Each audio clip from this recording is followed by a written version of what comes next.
안녕하세요. 10월 15일 주말입니다.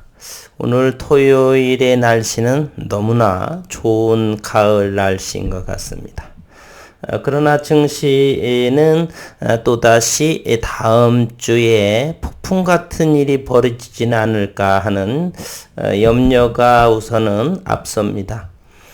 뉴욕의 증시가 하루 만에 다시 제자리의 모습, 인플레이션의 장기화에 대한 불안감의 인식이 작용되지 않았나 이런 생각이 들고요.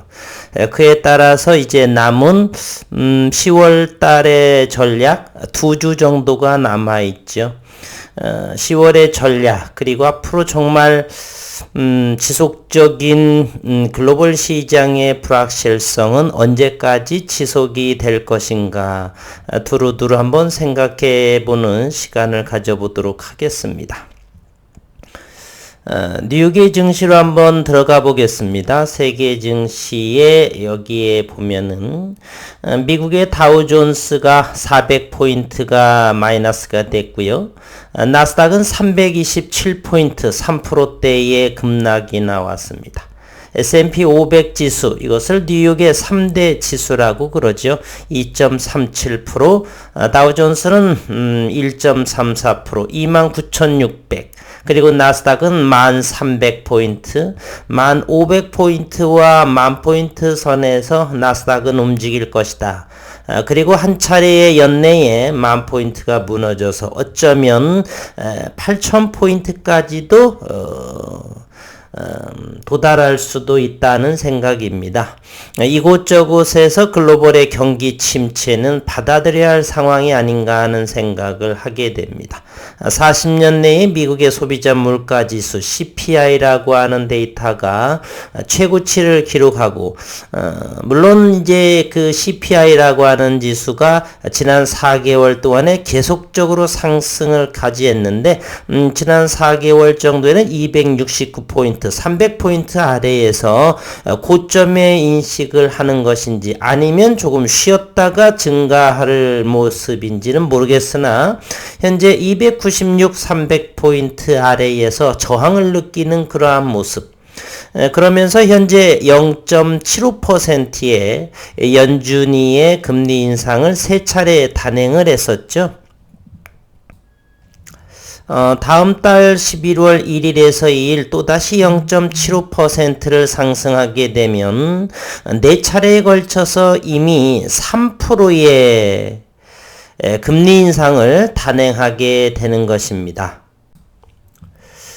그렇다면 다음 달 11월이 된다라면 금리는 일단 미국의 금리는 4% 이상 4.5% 정도에 육박하는 그러한 모습.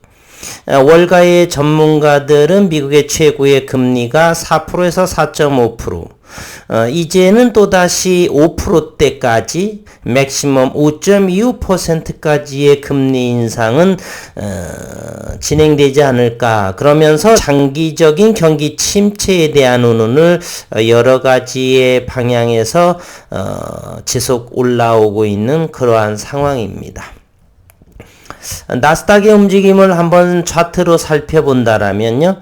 전날에 장대 양봉 거래량을 동반을 하면서 장대 양봉으로 나왔고 그리고 오늘 새벽에 기대감을 가지고 저도 한번 봤는데요. 갭상승을 한 것까지는 좋았는데 그 힘을 받지 못하고 이렇게 또 장대 음봉 거래량도 조금 줄어든 위축되는 그러한 모습이다라고 볼 수 있고요. 아직은 함부로 단언할 수는 없지만 일단은 다음 달 11월 1일에서 2일 미국의 연준이 FOMC 금리 인상 일정까지 바로 직전까지는 어쩌면 나스닥은 10,000포인트 아래로 우리 증시 역시 2주 정도 이상이 남았는데 또 한 차례의 폭풍이 몰려오지 않을까 그러한 생각도 들게 됩니다. 전저점을 무너지고 있는 그러한 형국이죠. 오늘 미국의 증시가 일어났던 그러한 내용들을 조금 더 살펴보도록 하고 이를 토대로 우리 증시는 어떻게 될 것인가. 물론 글로벌 시장과 동조화의 모습을 보이겠죠.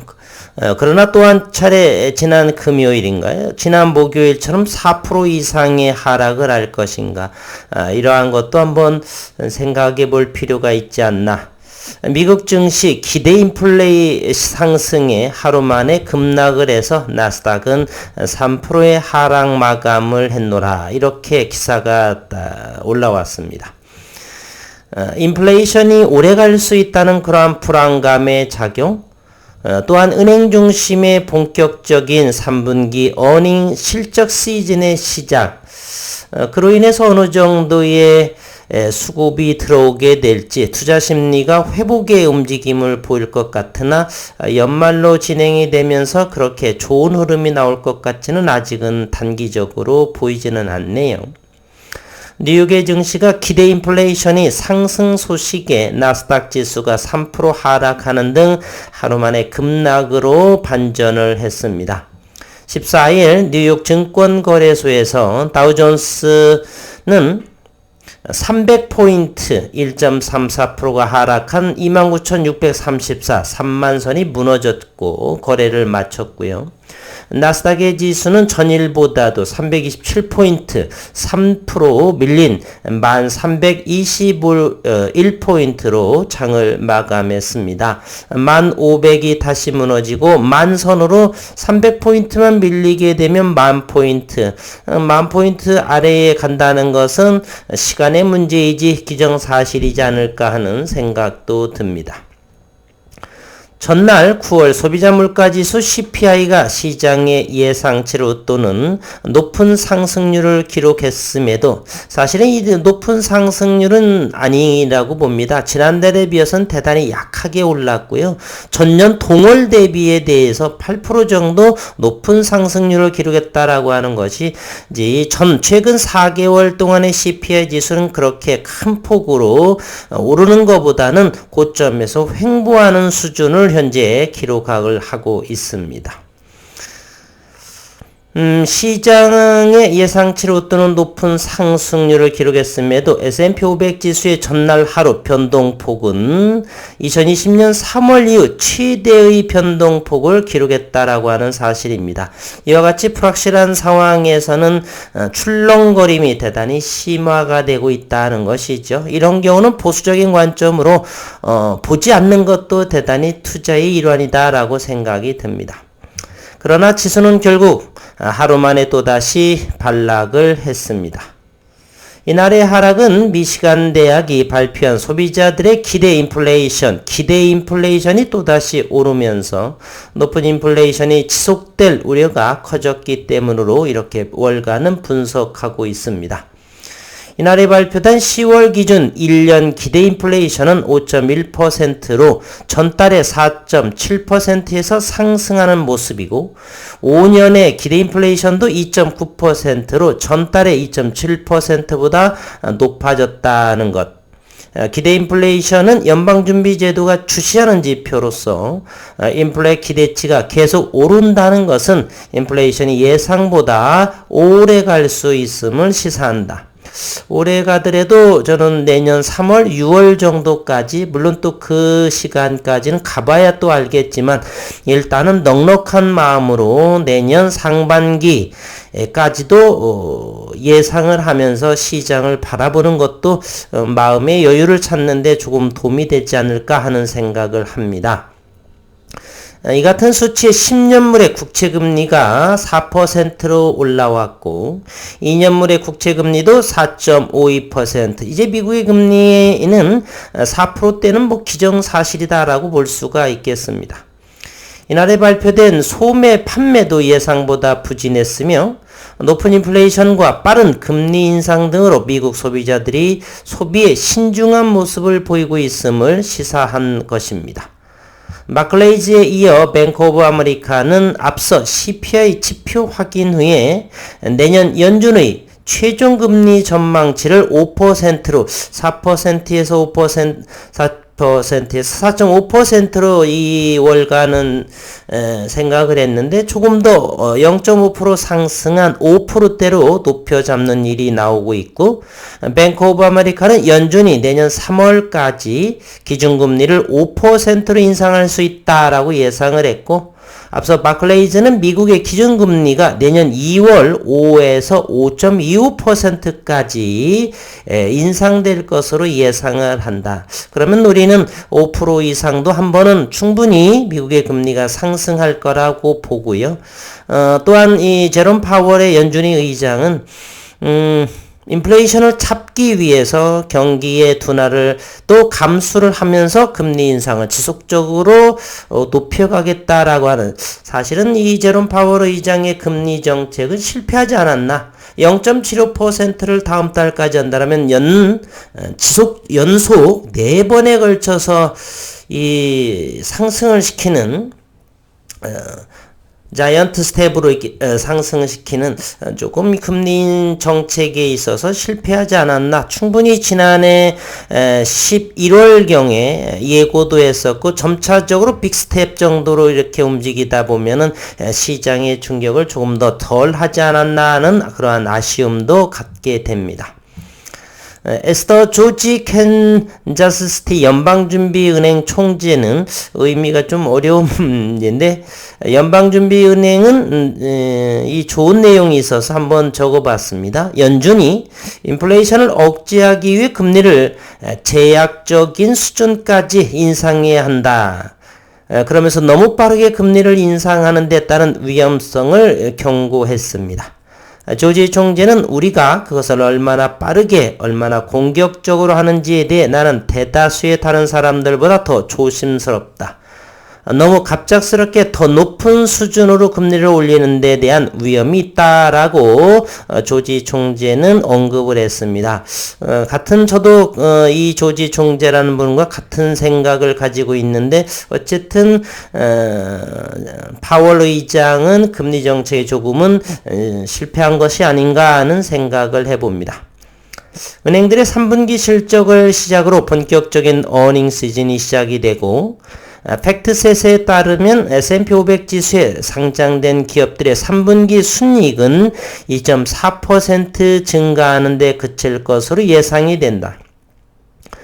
이는 2020년 3분기 이후 가장 낮은 순이익 증가율에 해당이 되고, 3분기 초에만 해도 기업들의 3분기 순이익은 10%가량 증가할 것으로 예상이 되었으나 실제로는 2.4% 증가하는 데 그친다. 상당한 손실을 예상치를 조금 하향하는 부분이죠. 인플레이션 압력이 지속되고 금리 상승 등으로 눈높이가 크게 낮아진 상태다, 이렇게 언급을 했습니다. JP모건과 웰스파고의 순이익은 시장의 예상치를 웃돌았으나 모건 스탠리 외에 시티은행 순이익은 예상치를 밑돌았고, JP모건의 주가는 1.6% 따라서 올랐고 웰스파고의 주가는 1.8% 또 올랐습니다. 한편 모건 스탠리는 예상보다 밑돌았기 때문에 5% 이상의 하락을 보였고요. CD그룹의 주가는 0.6% 상승을 마감을 했습니다. 개별적 종목 중에 유나이티드 헬스의 주가가 예상치를 웃돈 분기 실적에 0.6%가량 올렸고, 이제 실적과 이런 부분 시장이 이제 어떤 방향으로 흘러갈지가 주목할 것인데, 우리 시장 역시도 크게 다를 바가 없다. 10월 말 11월 초부터의 우리 시장의 본격적인 실적 시즌에 돌아오게 되기 때문에 그렇죠.